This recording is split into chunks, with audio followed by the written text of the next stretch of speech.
арамызда осы біздің әдебиетімізге, поэзиямызға 60-шы жылдары өз үнімен, ерекше үнімен келген, және азаматтық дауысын айқын танытқан ақын отыр. Ол Тұрсынзада Есімжанов.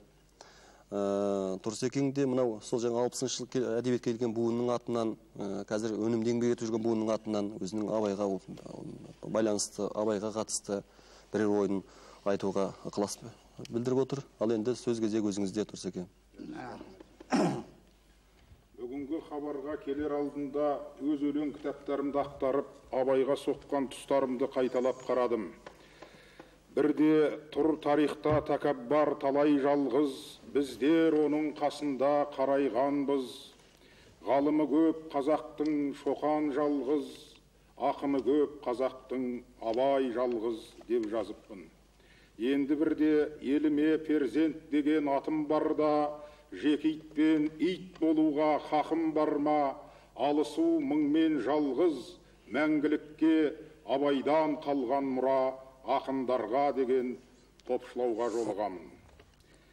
Тағы бірде еш кедергі бола алмаған кесел сын, елің барда амансың да есенсің, адамдықтың асқарына бастаушым, сен бүгінгі қазаққа да көсемсің деп тебіренген екенмін.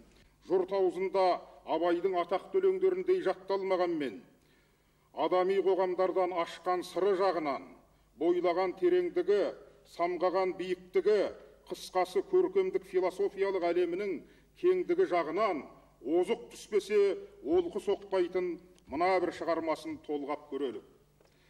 Жастықтың оты жалындап, жас жүректе жанған шақ, қалаптың аты арындап әр қиынға салған шақ, уайым аз, үміт көп, ет ауырмас бейнетке, бүгін ертең жетем деп көңіл қалған дәулетке, қайратпен кіріп, жалынбай, ақылмен тауып айласын, мен қалайға салынбай, жылы жүзбен жайнасын, қайратқа сеніп қақтықпай, жазасын тауып жауласар, талайғы қатынша тілмен шаптықпай, майданға шықса жарасар, жалыны қайтар дененің, үнемі тұрмас осы шақ, талайғы кәрі дүниенің бір тетігін ұстап бақ.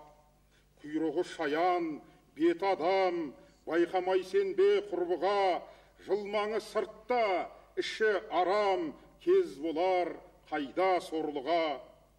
Досыңа достық, қарыз іс, дұшпаныңа әділ бол, асығыс түбі өкініш ойланып ал. Аянбай салыс ортаға, ақылы арты тапшыдан қу сөзін алма қолқаға, сом сұрқия қу заман гүл көрінер жігітке, қызықты өмір жайнаған кеудесі толып үмітке, бір нәрсені ұнатса қайта ойланып қарамас, мақтанып жұртты шулатса құмар сол қызба бас, сені серге келгенде сене берер талғамай.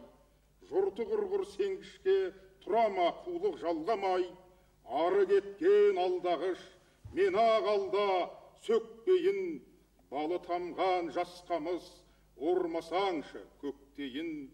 Сені жақсы көрмесе сенер меді сөзіңе, япырмай деп терлесе ар емес пе өзіңе. Байқайсыз ба, барша адам баласын қозғайтын, тозбайтын проблемалар қойылған. Дүние жүзінің әлденеше әдебиеттерінде әлденеше рет көтеріліп, әр заманда жаңаша шешімін тауып жатқан әкелер мен балалар проблемасы, аға ұрпақ пен жас ұрпақ проблемасы, ар ождан, қарыз парыз, әділдік, ақыл парасат, айла тәсіл, күш қайрат, күрес пен майдан, бейнет пен зейнет, қайырым мейірім, аярлық пен алдау, ақ көңіл сенгіштік, мақтан құмар қызбалық, сабыр мен өкініш, уайым мен үміт, қаншама мәңгілік мәселелер бір өлеңге сыйған. Бұл өлең емес, тұтас бір ғалам. Қатыгез заманның қақ ортасында туған ұлы Абай, бүкіл адам баласылық биіктерге шығып, Шекспирше шер шеккен, қоғамдық қам көтерген, тіршіліктің тірегі, жас өренді жаны таза, ожданы биік, жалынды күрескер етіп тәрбиелейік. Ол үшін өзіміз жауыз болмайық, тулық сұмдығымызды адал жасқа қолданбайық, алдау арбауға салмайық деген ақиқат ұранның алау туы желбіреп тұр бұл жырда. Балы тамған жас қамыс ормасаңшы, көктейін деген жолдарда жан ашуы жаңғырығып жатыр. Құйрығы шаян, бет адам, байқамай сен бе құрбыға, жылмаңы сыртта, іші арам, кез болар қайда сорлыға деген арнаға терең бойлай аласыз ба? Алданба, арбалма, жем болып кетпе деген ағалық ақыл көкіректі қарс айырып шыққан. Алдағыштың аяр бейнесін аяусыз сынаса, алданғанға да тіл найзасын бойлата, сорлысың деп сыбап тұрған жоқ па? Шыншыл әдебиеттің ащы сөзі, дертке шипа дару сөзі осындай болуға тиіс. Жақсы, әсерлі сөзіңізге, бағаналы сөзіңізге, сізге де көп рахмет, Дұрсеке. Мына сіздің жаңағы сөзіңізден байқап отырғанымыз, абайға мүлде өз көзқарасыңыз бар екен, жаңа көзқарасыңыз бар екен байқалады. Біздіңше бұл көзқарас сіздің буынға, кәдімгі жаңағы сіздің мынау қазір әдебиетті қазір бел ортасында жүрген, үлкен жүгін көтеріп жүрген буынға тән сөз ғой деп есептейміз.